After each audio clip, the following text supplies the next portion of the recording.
R-T ॲडमिशनसाठी बरेच जण विचारत होते की फॉर्म कधी सुरू होणार आहे, कागदपत्रांची तयारी करून ठेवायची तर कागदपत्रांची लिस्ट सांगा, मुलांचं वय किती पाहिजे आहे, आम्ही कोणत्या क्लासमध्ये ते ॲडमिशन घेऊ शकतो, या सर्व प्रश्नांची उत्तरे आपण या व्हिडिओच्या माध्यमातून पाहणार आहोत. तर आर-टीचे ॲडमिशन अद्याप सुरू झाले नाहीत. जानेवारी एंड किंवा फेब्रुवारीच्या सुरुवातीला आर-टीचे ॲडमिशन सुरू होणार आहेत व इथे जे ऑफिशियल वेबसाईट आहे त्या ऑफिशियल वेबसाईटवरून तुम्ही अर्ज करून तुमच्या मुलांचं ॲडमिशन घेऊ शकता. फ्री एज्युकेशन आहे 8वीपर्यंत आणि ते एज्युकेशन पूर्णपणे तुम्हाला मिळणार आहे. ऑफिशियल वेबसाईट आहे, तुम्ही पाहू शकता, ज्यावरून तुम्ही ऑनलाईन ॲप्लिकेशन भरू शकणार आहात. तर आता 2026-27 जेव्हा सुरू होईल त्यावेळेस इथे चेंजेस होतील व त्यानंतर तुम्ही अर्ज करू शकणार आहात. पण आता डॉक्युमेंटची लिस्ट तुम्ही पाहू शकता इथे, जे आर-टी-ए 25% ऑनलाईन प्रवेश प्रक्रियेसाठी आवश्यक कागदपत्रांची लिस्ट दिलेली आहे. कागदपत्रांचा प्रकार म्हणजे रहिवासीचा दाखला, जात प्रवर्गातील असल्यास प्रमाणपत्र, दिव्यांग असतील किंवा HIV बाधित असतील त्यांच्यासाठी कागदपत्रे, कुटुंबाचं उत्पन्नाचा दाखला, हे 4 प्रकारचे तुम्हाला कागदपत्रे लागणार आहेत. आता रहिवासीचा किंवा वास्तवाचा पुरावा असल्यास त्यासाठी वैध कागदपत्रांची सूची तुम्ही पाहू शकता. यापैकी एक कोणतेही चालणार आहे, सगळे लागणार नाही. त्यामध्ये रेशनिंग कार्ड आहे तुमचं किंवा ड्रायव्हिंग लायसन्स आहे, वीज किंवा टेलिफोन बिल आहे किंवा पाणीपट्टी, प्रॉपर्टी टॅक्स देयक किंवा घरपट्टी, गॅस बुक, बँक पासबुक, आधार कार्ड, मतदान ओळखपत्र, पासपोर्ट यापैकी कोणतंही एक कागदपत्र चालणार आहे. निवासी पुरावा म्हणून नसतील तर तुम्हाला काय करू शकता, दुय्यम निबंधक कार्यालयाचा नोंदणीकृत भाडे करारनामा हा निवासी पुरावा म्हणून ग्राह्य धरण्यात येईल. तुमचं स्वतःचं घर नाही तर तुम्ही भाड्याने राहताय तर जे काही भाडे करारनामा हे चालणार आहे. आता जात प्रवर्गातील असाल तर प्रमाणपत्र तुम्ही पाहू शकता.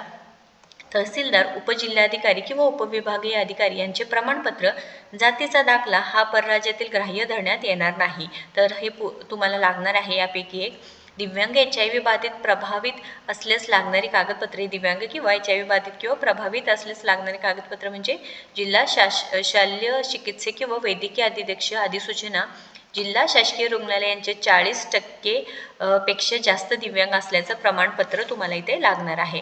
कुटुंबाचं उत्पन्नाचा दाखला, तहसीलदार दर्जाच्या महसूल अधिकाऱ्याचे प्रमाणपत्र, सॅलरी स्लिप किंवा कंपनीचे किंवा एम्प्लॉयरचा दाखला ज्यामध्ये आर्थिक वर्ष तुम्हाला दिलेलं आहे किंवा आर्थिक वर्षे अखेरचे 1 लाखांपेक्षा कमी उत्पन्न असलेलं पाहिजे आहे. उत्पन्नाचा दाखला हा परराज्यातील ग्राह्य धरले जाणार आहे. पूर्ण महाराष्ट्रामधल्या विद्यार्थ्यांसाठी हे आर-टीचे अर्ज असणार आहे. त्यामुळे तुम्हाला पूर्ण जे डॉक्युमेंट्स आहेत ते तुम्हाला इथलेच लागणार आहे, परराज्यातले चालणार नाही हे मेन्शन केलेलं आहे. त्यामुळे हे कागदपत्रांची तयारी तुम्ही लवकरात लवकर करून घ्यायचं आहे, कारण विदिन मंथ, एका महिन्यात किंवा 1-1.5 महिन्यामध्ये अर्ज करण्यास सुरुवात होणार आहे. त्यामुळे नक्कीच तुम्ही आर-टी-एमध्ये बसत असाल किंवा तुम्हाला जर मोफत शिक्षण पाहिजे असेल तर नक्कीच तुम्ही इथे तयारी करायची आहे व अर्ज करायचा आहे.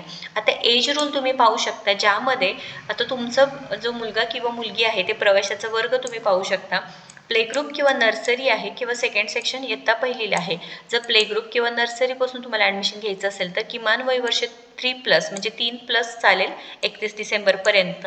इयत्ता पहिलीला 6+ 31 डिसेंबरपर्यंत चालणार आहे.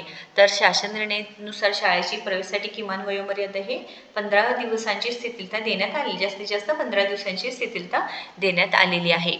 आता इथे बरेच कन्फ्युजन असते की इथे आम्ही पहिलीला आहे म्हणजे आमचा मुलगा किंवा मुलगी पहिलीला आहे, डायरेक्ट सेकंड इयरला आर-टी-एसाठी ॲडमिशन भेटेल का? तर नाही, एकतर प्ले ग्रुप किंवा नर्सरी किंवा इयत्ता पहिलीसाठी ते ॲडमिशन भेटू शकतं.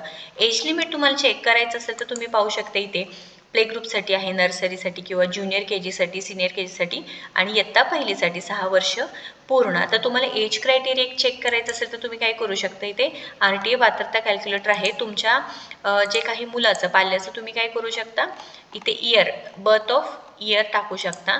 त्यानंतर मंथ टाकायचं, कोणतं एक रॅन्डम, आता तुमच्या मुलाचं असेल ते मी ते रॅन्डम टाकून दाखवते. त्यानंतर तुमचं जे काही जात आहे ते तुम्ही हे करू शकता, निवडू शकता, प्रवर्ग कॅटेगरी.